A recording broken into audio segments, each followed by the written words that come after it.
What happens when a buyer or a seller wants to get out of a real estate contract? We're going to talk about that here over the next 3 minutes. Hi, my name is John DeHart. I'm with the Homes from DeHart Real Estate team here at Keller Williams. And not every contract that's ratified actually goes to closing, believe it or not. So first of all, this is not legal advice. I'm not a lawyer. I'm not able to give you legal advice. So with that being said, let's assume that you're a buyer. You write a contract on a house and you decide later on that it's probably not a good idea to go to closing. Well, there's different options for you. So the first question is, you have to ask yourself, are there contingencies in this contract? So typically when you write a contract, there's what they call a deposit.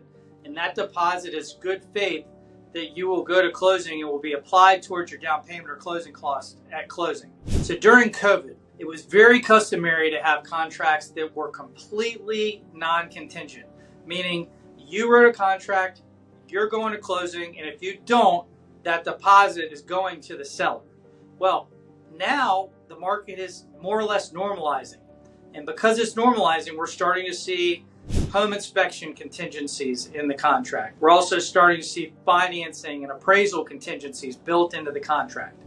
And in those contingencies, there's a certain amount of days that you have in order to meet that contingency, and then that contingency ends. So, case in point, we just had a property that we were inspecting yesterday. We found an enormous amount of items in there over and above what we could see by the naked eye. So the buyer decided probably wasn't in their best interest to purchase this particular property. And by doing that, we had built in what they call a home inspection contingency period, which means that they had the opportunity to provide notice to the seller if they decided that the home inspection did not meet their expectations. Hence, that's what's happening today.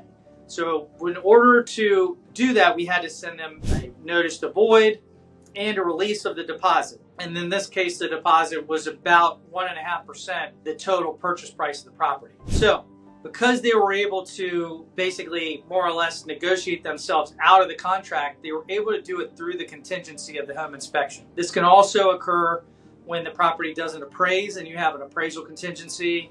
It also can occur if the buyer doesn't get their financing. For instance, we also had a situation recently where the buyer actually lost their job and we had to put the property back on the market. And in that case, they had what they call a financing contingency, which means that they were able to void the contract, get their deposit back because of that particular contingency. So as a buyer, right now, you have plenty of options to more or less get out of contracts.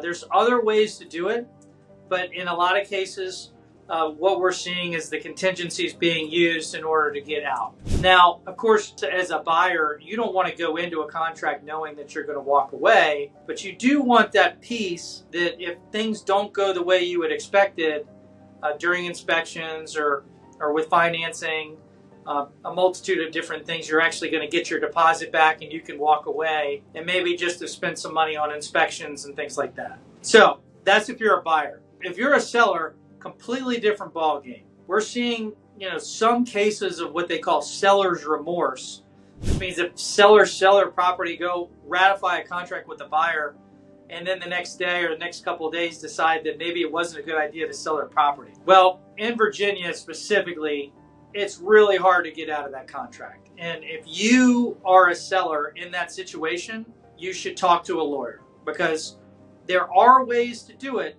However, it might cost additional money, and it's definitely going to be a very difficult conversation with the buyer. So your rights as a seller are definitely not as straightforward and a lot more complicated if you decided that you wanted to get out of a specific ratified contract with the buyer. The buyer would have to breach the contract, maybe default, and if they don't, and let's just say that the buyer still wants to purchase the property, you could be sued for liquidated damages when it came to actually selling your property or not selling it. And if everybody's playing nicely, things go well. What you want to know from us is that things don't always go as well as we had prepared. And that's what we're here to do. As real estate agents, we smooth over the problems and we solve whatever needs to be solved. If you have a situation that you're in and you just want to run it by us, we're happy to be a resource for you.